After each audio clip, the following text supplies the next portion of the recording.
All right, I've got to fill this up with gasoline. Damn it. All right, so I'm going to show you how to use this. And this thing has to be squeezed, and then the pressure has to be put here, like that. So I've got to get it in there, and it's heavy. It's like 5 gallons. So we're going to go ahead and open this.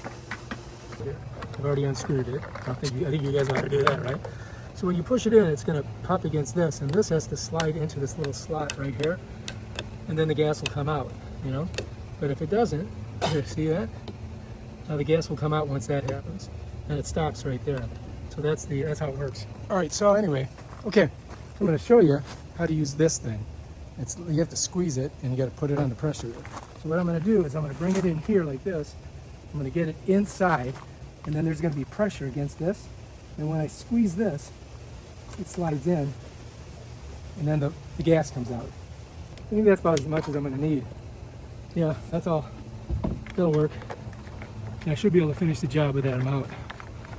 All right, you see it pops back, and now it's shut, no gas barrier will get out.